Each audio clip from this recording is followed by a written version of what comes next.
Arfaasaa gaafa roobni quufaa kan carraaqqate waan facaafateen muratam. Godina Harargee lixaa Naancaaritti arfaasaa baranaatiin qonnaan bultoonni midhaan yeroo gabaabaatti ga'u facaafatan yeroo ammaa kunuunsaa jiru.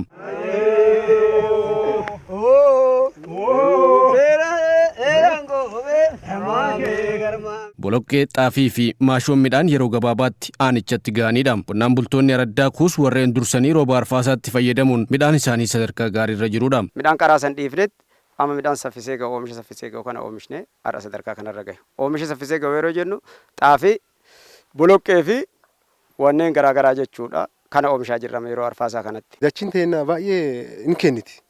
Warri guddaa fayyadamuu miti. Warri hoo deemarra fayyadamuu ni danda'ama. Baay'ee danda'ama. Amma warri teenya tun hoodeedha waggaa laalan. Garuu callaa baay'ee namaa kenniti. Xaa'oo fi kompoostii fayyadamuun callaa guddaa argachuuf carraaqaa jiraachuus qonnaan bultoonni dubbisne nutti himanii jiru. Yeroo duraa amma shunkurtiin irraa oomishee shunkurtii irraa kaaseetan shumburaa qote. Shumburaa irraa kaaseetan amma xaafii qotee jira. Amma sadaffaa jechuudha amma kun.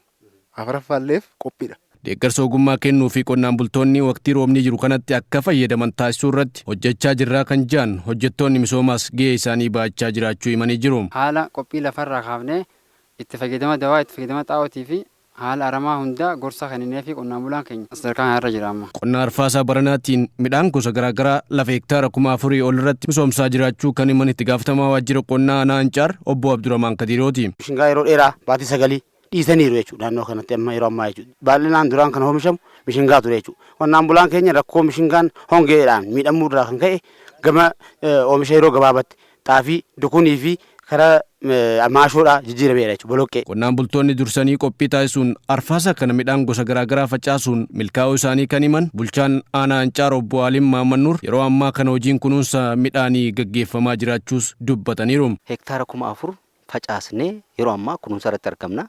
Oomishni nuti irratti xiyyeeffannee hojjechaa jiru oomisha yeroo gabaabaa ji'a 3tti ji'a 2 cinaatti oomisha dhufan kan immoo gabaa irrattis gatii qaban jiruuf jireenya qonnaan bulaa keenyaa jijjiiruu danda'an jennee xiyyeeffannaa guddaadhaan akka aanaatti karoorfannee kan hojjechaa jirudha. Godina Harargee lixaatti qonna arfaasaatiin lafa hektaara 57,000 ol irratti midhaan gosa garaagaraa facaafnee kunuunsaa jirraa kan jiran itti gaafatamaatti aanaa waajjira qonnaa godina Harargee lixaa obbo Ahmad Hassani. Hektaara 57,000 ol facaasuu dandeenyee jira qonna arfaasaa keenya. Qonna gannaa keenyas facaa jalqabnee jirra. Hojiin kun akka milkaa'uuf dhiyeessiileen barbaachisa. Jalqabuma irratti bara kana wanti adda godhu qonnaan bulaan keenya hundinuu kompoostii akka qopheeffatu sadarkaa qonnaan bulaa hundattuu dhiyeessiin xaa'oo sanyii filatamaa keenya midhaan yeroo gabaabaa keessatti ga'uu danda'u dhiyeessiileen karaa guutuun akka godina keenyatti dhiyaachaa jira.